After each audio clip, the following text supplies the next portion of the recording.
Everyone, welcome to JRF अड्डा। आज मैं आप सभी लोगों के लिए ये नहीं बताने वाली हूँ कि कोई नया नोटिफिकेशन आया है या UGC नेट एग्जामिनेशन के अंदर कैसे तैयारी करनी है, ना मैं आपको ये बताने वाली हूँ कि चैनल पर क्या क्या होता है, एप्लीकेशन पर क्या क्या होता है। आज मैं आप सभी लोगों से UGC नेट की एक एजुकेटर या JRF अड्डा की फाउंडर बन के बात नहीं करने आई। आज मैं आपसे बात करने आई हूँ एक टीचर के तौर पर। पिछले कुछ दिनों में कुछ ऐसी चीजें हुई जिसने अंदर के इस टीचर को हिला के रख दिया।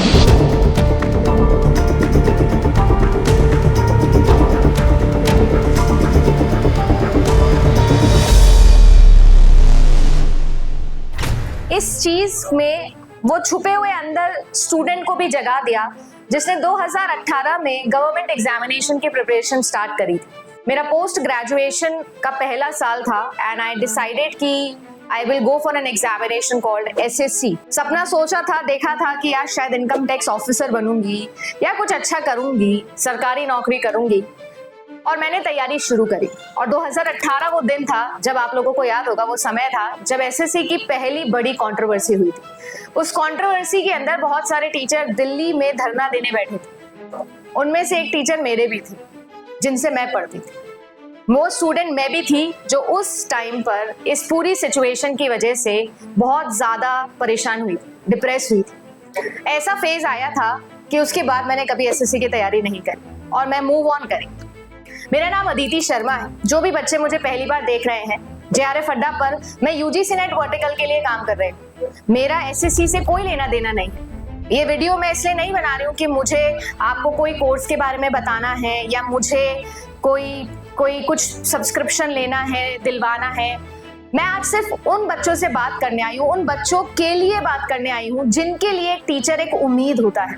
हम सिर्फ पढ़ाते नहीं हैं, हमारा काम होता है बच्चे को एम्पावर करना, उसे नॉलेज देकर उसे कॉन्फिडेंट बनाना, लाइफ की क्लैरिटी की तरफ लेकर जाना। मैं हमेशा बोलती हूँ कि एजुकेशन का रियल मीन सिर्फ एक चीज है, नौकरी पाना या पैसे कमाना नहीं है, सिर्फ एक है, सही और गलत में फर्क करने की समझ पैदा करना। एजुकेशन का, नॉलेज का सही मीनिंग है जीवन में क्लैरिटी लाना, और वही क्लैरिटी कमी हमारे पास है। इस वक्त अगर आप SSC कंट्रोवर्सी से दूर हो तो मैं आप लोगों को जरूर बताऊंगी कि पेपर लीक से लेकर सेंटर्स के ऊपर जो आपके बच्चे हैं वो पहुंच रहे हैं, एग्जाम कैंसिल हो रहा है, पेपर लीक की कहानियां चल रही है। राजस्थान के बच्चे का सेंटर अंडमान एंड निकोबार आ रहा है। बच्चे अपने एडमिट कार्ड दिखा रहे हैं कि सेंटर के बाहर हम खड़े हैं और सेंटर के बाहर हमारा सेंटर चेंज हो गया है। और वो बच्चे के ऊपर आप सोचना जो 2 साल 3 साल हार्ड वर्क करता है, मेहनत करता है, पाई जोड़ता है ताकि किसी कोचिंग सेंटर में जाके फीस पे करे, best of the best teachers के साथ में पढ़ाई करे, और आज उसे बदले में क्या मिल रहा है। बाकी जो भी हो रहा है वो एक तरफ, दूसरी तरफ बहुत सारे स्टूडेंट्स जो रिफॉर्म्स चाहते हैं, जो बात चाहते हैं, वो एक ही है, क्लैरिटी। हमें बताया जाए कि क्या हो रहा है। और ऐसा भी नहीं है कि ये बाय चांस हो गया होगा, पहली बार हो गया होगा, क्योंकि जैसा मैंने कहा 2018 में भी कुछ ऐसा ही हुआ था। बहुत बड़ा रेवोल्यूशन बोला गया था कि लेकर आया जाएगा। बीच में कुछ सालों के लिए पेपर समय पर होने लगे, पेपर की डेट्स टाइम पर निकलने लगी, बट पोस्टिंग में 2-2 साल ले लेना, 1 साल ले लेना, एक बच्चा जो जेन्युइनली मिडिल क्लास बैकग्राउंड से आता है उसके लिए कितना इंपॉर्टेंट है महीने की 1 तारीख को सैलरी लेकर आना, ये मैं बहुत अच्छे से समझ सकती हूँ। I come from a very middle class family and I understand that situation differs from person to person. हो सकता है कि इस समय बहुत सारे बच्चों के अंदर आक्रोश हो, वो एंगर हो, और जो कि सही भी है, होगा भी। आप मेहनत करके देखिएगा किसी चीज के लिए 2 साल और फिर इस तरीके से अपने एग्जाम को निकलते हुए देखिएगा। पर फिर भी एक साइलेंट प्रोटेस्ट किया गया। बच्चों ने अपनी आवाज सही जगह तक पहुंचाने की कोशिश करी। बच्चों ने ही नहीं, बहुत सारे रेनाउंड टीचर्स भी सामने आए, और बदले में उन्हें क्या मिला? लाठीचार्ज। उन्हें ड्रैग करके पुलिस स्टेशन में लेके जाया गया, उन्हें धर दिया गया थाने में। और हमारा मीडिया क्या कर रहा है?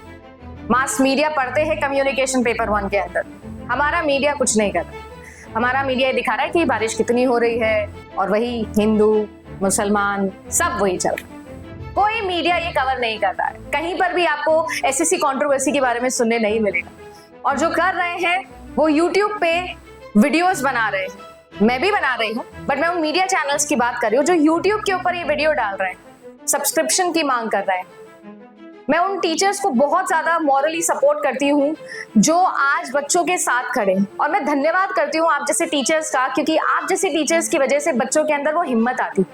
मैं एक आपको सच्ची बात कहूँ, शायद कड़वी लगी, मैं या हमारे जैसे टीचर ज्यादा कुछ नहीं कर सकते, बस सही जगह पर आवाज पहुंचाने में अपनी भी आवाज पहुंचा सकते, अपना दुख इस पब्लिक प्लेटफॉर्म के थ्रू आप तक शेयर कर सकते हैं और आपको ये बता सकते हैं कि तू अकेला नहीं है बच्चे, तेरा टीचर तेरे साथ है, हम तेरे साथ हैं। मेरा एसएससी के बच्चों से एज सच कोई भी डायरेक्टली लेना देना नहीं है, बट मेरा बच्चों से तो डायरेक्ट लेना देना है।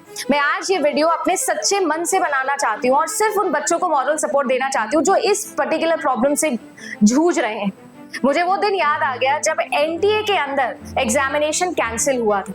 पिछले साल की कहानी है, offline paper for the first time करवाया गया और पेपर को अगले ही दिन कैंसिल कर दिया गया। मैं रो पड़ी थी, इमोशनल हो गई थी, परेशान हो गई थी।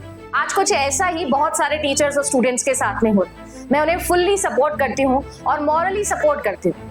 अगर मुझसे कोई हेल्प आप लोगों को चाहिए तो जरूर अप्रोच करिएगा, मैं वो भी करने के लिए रेडी और हर एक बच्चे को बताने के लिए रेडी हूँ कि हम जैसे सभी टीचर्स आपके हमेशा साथ रहेंगे और जो भी कर सकते हैं वो करने की कोशिश करेंगे। ज्यादा कुछ इस मैटर में मैं कर नहीं सकती हूँ, बट मैं अपनी आवाज जरूर उठा सकती हूँ। इस पब्लिक प्लेटफॉर्म के थ्रू लोगों तक ये अवेयरनेस पहुंचा सकती हूँ कि इस मैटर के ऊपर सिंसियरिटी से रिफॉर्म होना चाहिए। बच्चे को और कुछ नहीं चाहिए, बच्चे को सिर्फ सेंस ऑफ क्लैरिटी चाहिए। उसे बता दो कि उसका एग्जाम ढंग से क्यों नहीं, उसे बता दो कि अगर होगा तो कैसे होगा, ढंग से करवा दो। उसे जॉब चाहिए, वो पढ़ के आ रहा है, वो मेहनत करके आ रहा है, उसे प्लेटफॉर्म तो दो अच्छे से अपनी नॉलेज को अप्लाई करने का, एग्जाम देने का।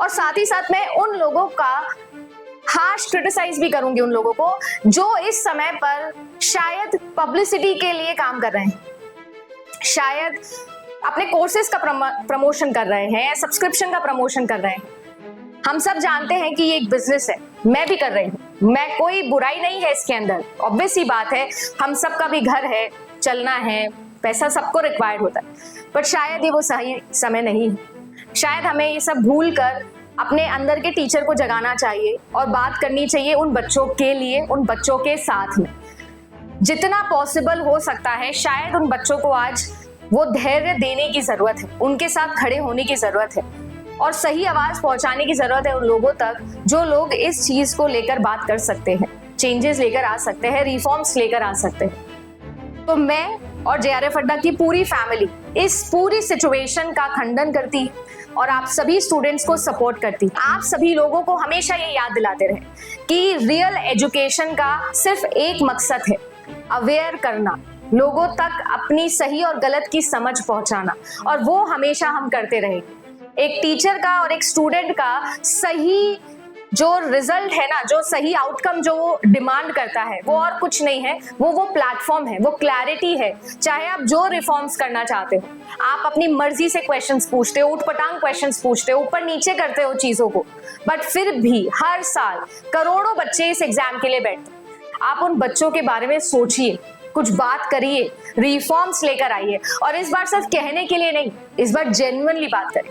इससे पहले भी जब एनटीए की कंट्रोवर्सी हुई थी तो मैंने डायरेक्टली हमारे ऑनरेबल एजुकेशन मिनिस्टर को टैग भी किया था, उनके ऊपर बात भी करी थी, उनके लिए वीडियोस भी बनाए थे और कोशिश करी थी कि बातें वहां तक पहुंचा सके। आज एक सच्ची बात कहूं दोस्तों, यूट्यूब एक ऐसा प्लेटफॉर्म हो गया है जो समुंदर है, जिसमें बहुत लाखों टीचर्स हैं, लाखों लोग हैं जो वीडियोस बना रहे हैं। हमेशा जेआरएफ अड्डा पर खड़े होकर मैं एक चीज बोलती हूँ, हम धीरे चल लेंगे, हम कम कमा लेंगे, हम कम बात कर लेंगे, बट हम सही बात करेंगे, ऑथेंटिसिटी को आगे पहुंचाएंगे। और मेरे पास में कोई मार्केटिंग टीम कभी रही नहीं है, बट स्टिल हम ठीक ठाक हैं, और वो इसीलिए क्योंकि बच्चों का साथ है।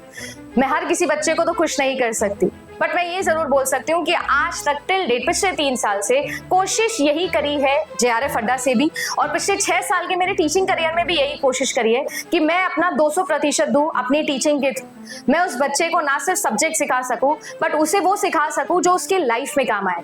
तो बस वही ईमानदार कोशिश के थ्रू मैं दोबारा से ऑनरेबल एजुकेशन मिनिस्टर के थ्रू ये वीडियो पहुंचाना चाहती हूँ। मैं जरूर टैग करूंगी, ट्विटर पे भी जरूर डालूंगी इस चीज को, और कोशिश करूंगी कि ऑल्दो एसएससी से मेरा कोई लेना देना नहीं है, but still as a teacher आज जो मुझे फील हो रहा है वो गलत है। जो भी बच्चों के साथ हो रहा है वो गलत है और उनको न्याय देना आपका काम है। उनके अंदर के पेन को आक्रोश का रूप देकर उन्हें कुचलिए मत।